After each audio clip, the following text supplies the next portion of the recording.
오늘 성경 말씀은 출애굽기 14장 10절에서 20절입니다.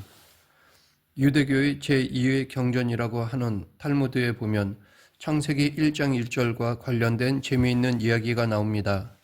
창세기 1장 1절로 인해 어느 날 랍비들의 회의에서 논쟁이 벌어졌습니다. 그런데 여기서 논쟁이 된 것은 첫 단어인 베레시트라는 단어 때문입니다. 이 단어의 맨 앞에 있는 글자의 이름이 베트라고 하는데 히브리어 알파벳 가운데 두 번째에 해당하는 글자입니다. 이 글자 때문에 논쟁이 생긴 것입니다. 논쟁의 이유인 즉슨 왜 거룩하신 하나님의 말씀인 성경의 첫 글자가 알렙이 아니라 베트냐라는 것입니다. 알파벳 중 첫 단어가 아니라 두 번째 단어라는 이유도 있지만 더 중요한 이유는 히브리어 알파벳 첫 단어인 알렙은 축복을 뜻하는 단어에 쓰이는 글자입니다.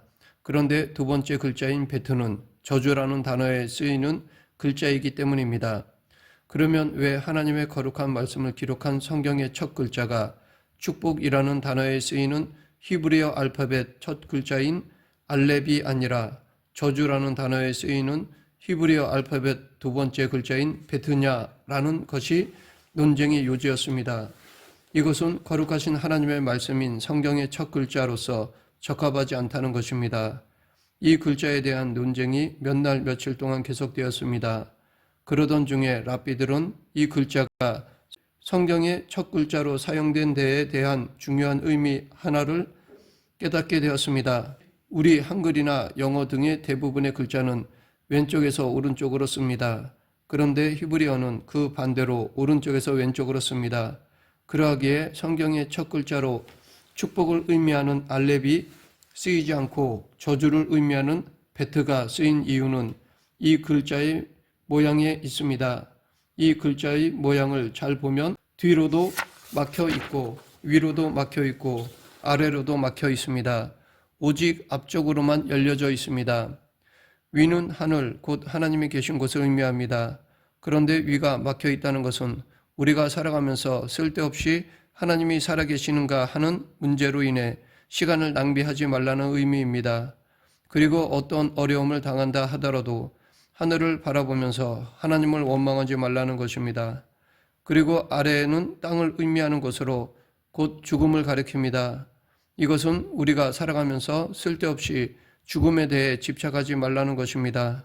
그리고 아무리 삶이 힘들다 하더라도 죽을 생각을 하지 말라는 의미입니다.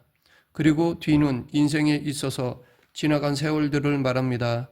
그런데 뒤가 막혀 있다는 것은 쓸데없이 과거를 생각하고 과거에 집착하고 연연해하면서 세월을 보내지 말라는 것입니다. 그럼 유일하게 앞만 열려 있는 것은 무엇을 말하는 것일까요? 이것은 과거에 집착하지 말고 어려움을 겪더라도 하나님을 원망하거나 하나님은 살아계신가 하면서 쓸데없이 시간을 보내지 말고 죽을 생각도 하지 말고 오직 앞만 바라보고 나아가라는 뜻입니다. 오늘 본문에 보면 이 글자에 담긴 의미처럼 희망과 기대감을 가지고 새 출발하는 사람들이 나옵니다. 바로 이스라엘 백성들입니다. 그들은 지금 하나님의 인도하심 가운데 모세의 지도하에 430년 동안 종살이하던 애굽에서 나오고 있습니다. 그런데 이제 종살이하던 과거가 끝나고 약속의 땅 가나안으로 가는 문턱에 홍해라고 하는 예상치 못한 난관에 부딪히게 되었습니다. 이 홍해라는 난관을 극복하는 과정에서 우리에게 주는 교훈이 있습니다. 먼저 출애굽의 경로를 보면 14장 2절 이스라엘 자손에게 명령하여 돌이켜 바다와 믹돌 사이에 비아히롯 앞 곧 바알스본 맞은편 바닷가에 장막을 치게 하라. 개역 한글 성경에서는 돌쳐서라고 번역되어 있는데 개역 개정 성경에서는 좀 더 이해하기 쉽게 돌이켜로 번역하고 있습니다. 여기에 조금 더 말을 붙여 번역한다면 방향을 돌이켜라는 뜻입니다.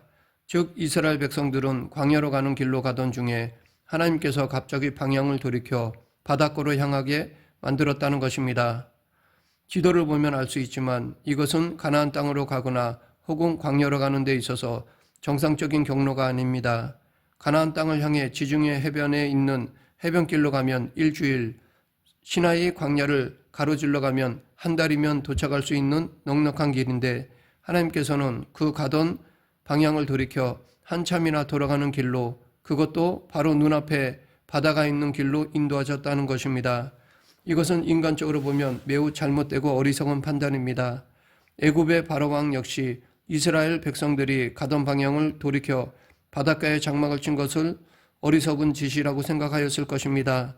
그래서 3절에서 바로가 이스라엘 자손에 대하여 말하기를 그들이 그 땅에서 멀리 떠나 광야에 갇힌 바 되었다 하리라 라고 말하고 있습니다.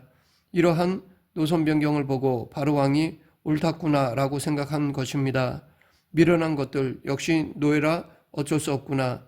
이제 그들이 가려던 곳과는 멀리 떨어져 광야에 갇혀버렸으니 빠져나갈 수도 없게 되었구나. 이제 내 손에 죽는 것만 남았구나. 미련한 어리석은 것들이라고 생각했을 것입니다. 그런데 결과적으로 보면 누구의 판단이 옳았습니까? 누구의 판단이 더 지혜로웠습니까? 바로 왕입니까? 하나님입니까? 하나님이십니다. 어떤 선택의 상황에서 우리는 눈에 보이는 이익과 하나님의 말씀 사이에 어느 것을 따르고 있습니까? 때로는 말씀대로 살고 신앙인답게 사는 것이 바보 같고 미련해 보일 때도 있습니다. 그러나 그것이 더 지혜롭고 옳은 판단입니다.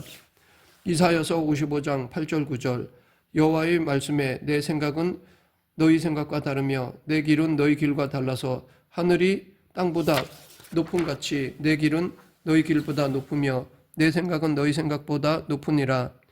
고린도전서 1장 25절 하나님의 미련한 것이 사람보다 지혜 있고 하나님의 약한 것이 사람보다 강하니라.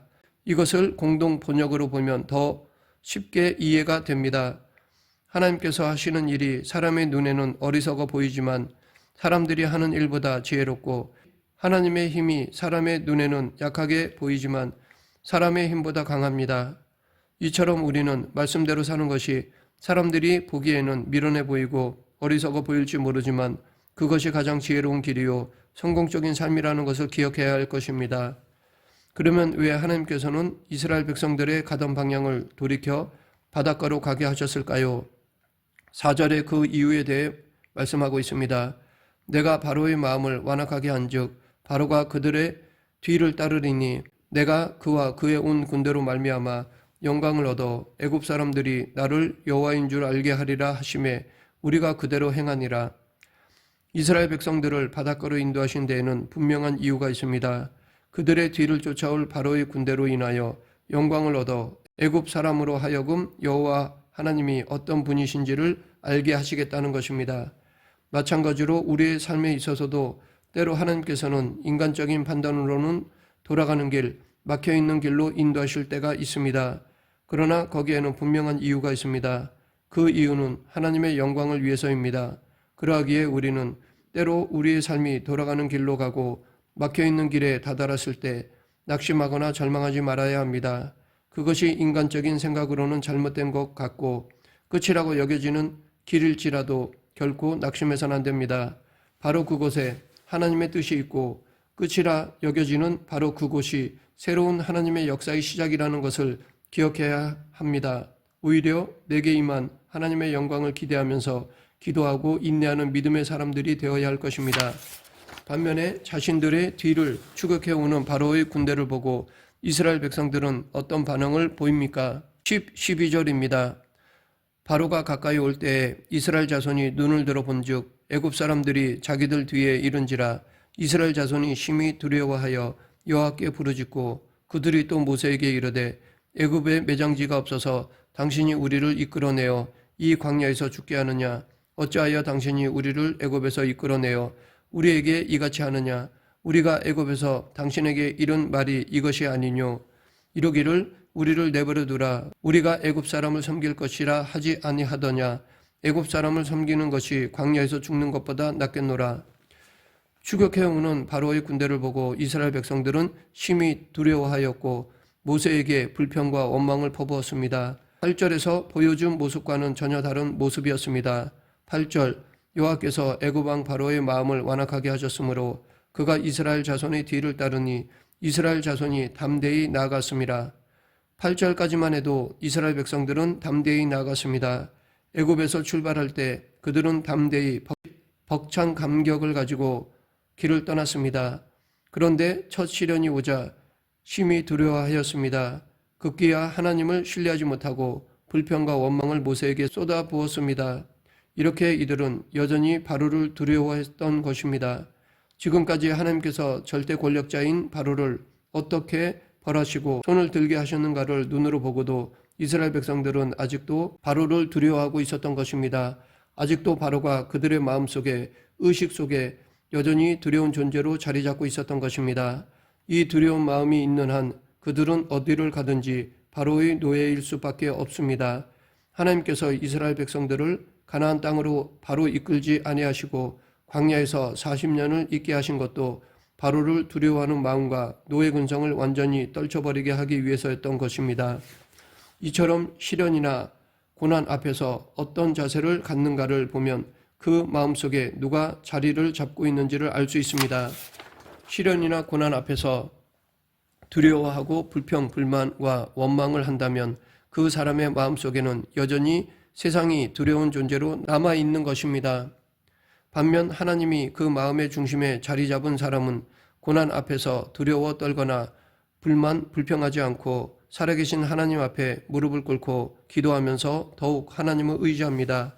왜냐하면 세상보다 하나님이 더 크다는 것을 알기 때문입니다. 세상보다 하나님이 더 두렵기 때문입니다. 하나님이 나를 지키시고 나와 함께 하시면 세상이 나를 어찌하지 못함을 알기 때문입니다. 이것이 믿음입니다. 그러므로 우리의 마음속에 늘 살아계신 하나님이 자리 잡고 있어야 합니다. 그래서 세상을 두려워하는 사람이 아니라 오히려 세상을 이기는 믿음의 사람들이 되어야 합니다. 계속해서 홍해가 갈라지는 장면을 보면 이 사건은 세 가지 역할이 함께 이루어진 것임을 볼 수 있습니다. 첫째는 지도자 모세의 역할입니다. 홍해가 언제 갈라졌는지 21절에 보면 모세가 바다 위에 손을 내밀매 여호와께서 큰 동풍이 밤새도록 바닷물을 물러가게 하시니 물이 갈라져 바다가 마른 땅이 된지라 라고 기록되어 있습니다. 모세가 바다 위로 손을 내밀자 바다가 갈라졌습니다. 그러면 홍해가 다시 원상태로 된 것은 언제였을까요? 27절 모세가 곧 손을 바다 위로 내밀매 새벽이 되어 바다의 힘이 회복된지라 애굽 사람들이 물을 거슬러 도망하나 여호와께서 애굽 사람들을 바다 가운데 엎으시니 마찬가지로 모세가 손을 바다 위로 내어밀 때 홍해가 원상태가 되었습니다. 그러면 왜 굳이 모세가 손을 내밀 때 이렇게 되었을까요? 이렇게 손을 내민 것은 하나님이 모세에게 그렇게 하라고 명하셨기 때문입니다. 하나님이 이렇게 하신 것은 지도자 모세의 권위를 세워주시기 위해서입니다. 31절 이스라엘이 여호와께서 애굽 사람들에게 행하신 그 큰 능력을 보았으므로 백성이 여호와를 경외하며 여호와와 그의 종 모세를 믿었더라. 모세가 손을 내밀었을 때 바다가 갈라지고 원상태가 된 것은 그렇게 함으로써 모세가 하나님께서 세워주신 지도자라는 것을 확고하게 보여주심으로 이스라엘 백성들이 모세를 믿고 따르도록 그 권위를 세워주신 것입니다. 이 모습에서 우리는 하나님의 일하시는 방법 중에 하나를 볼 수 있습니다. 하나님께서는 당신의 종을 통해 역사하십니다. 이것이 하나님의 일하시는 방법 중에 하나입니다. 이때 지도자에게 필요한 것은 모세와 같은 절대적인 믿음과 순종입니다. 둘째는 백성들의 역할입니다. 15, 16절 여호와께서 모세에게 이르시되 너는 어찌하여 내게 부르짖느냐 이스라엘 자손에게 명령하여 앞으로 나아가게 하고 지팡이를 들고 손을 바다 위로 내밀어 그것이 갈라지게 하라. 이스라엘 자손이 바다 가운데서 마른 땅으로 행하리라. 여기서 순서를 잘 보면 먼저 이스라엘 자손에게 명령하여 앞으로 나아가게 하고 그 다음에 지팡이를 들고 손을 바다 위로 내밀어 그것이 갈라지게 하라고 명하셨습니다. 모세의 지팡이보다 이스라엘 백성들의 발이 먼저였습니다. 이것은 홍해의 기적을 위해서는 백성들의 순종도 필요하다는 것입니다. 비록 바로의 이름을 듣고 두려워 떨고 불평과 원망을 퍼부었던 그들이지만 그래도 하나님의 말씀을 듣고 앞으로 나아간 것입니다. 아마 이때 반신반의하는 사람들도 있었을 것입니다. 그럼에도 순종했을 때 그들은 홍해가 갈라지는 전무후무한 놀라운 기적을 경험할 수 있었던 것입니다. 세 번째는 하나님의 역할입니다. 사실 홍해를 가르신 것은 전적으로 하나님의 역사입니다. 당신이 택한 백성을 구원하시는 하나님의 역사입니다. 그러나 하나님께서는 여기에 당신의 종과 백성들이 동참하길 원하셨습니다. 그래서 하나님의 구원 역사에 믿음으로 순종한 지도자 모세와 비록 처음에는 불신앙을 보였고 반신반의했지만 그래도 하나님의 말씀을 듣고 발을 내디뎠던 백성들이 하나님이 이루신 홍해 사건의 동역자가 될 수 있었던 것입니다. 출애굽은 비전입니다. 약속의 땅 가나안을 향한 비전의 출발입니다. 그 비전을 이루시는 분은 하나님이십니다. 홍해를 가르신 것도 이 비전을 이루고자 하시는 하나님의 열심이요 의지입니다. 그리고 이 비전을 이루어가는 일에 당신의 종 모세와 당신께서 택하신 이스라엘 백성들이 동참하기를 원하셨던 것입니다. 말씀을 맺겠습니다. 믿음에 있어서 중요한 것은 확신보다는 순종입니다. 비록 100%다 믿어지지는 않는다 하여도 그것이 하나님의 말씀이기에 순종하는 것입니다. 하나님이 우리에게 요구하시는 것이 바로 이와 같은 순종입니다. 그리고 이러한 믿음과 순종을 통해 하나님께서는 우리를 향한 당신의 계획을 이루어 가십니다. 비록 불완전한 믿음일지라도 순종의 발걸음을 내디딤으로 하나님의 은혜를 누리는 저와 여러분이 되길 간절히 축원합니다. 기도하겠습니다. 생사화복을 주관하신 하나님 아버지, 저희들의 연약한 믿음을 긍휼히 여겨주시고 말씀에 순종함으로 하나님께서 예배해 두신 은혜를 누리는 성도들이 되게 하여 주시옵소서. 예수님 이름으로 기도드립니다. 아멘.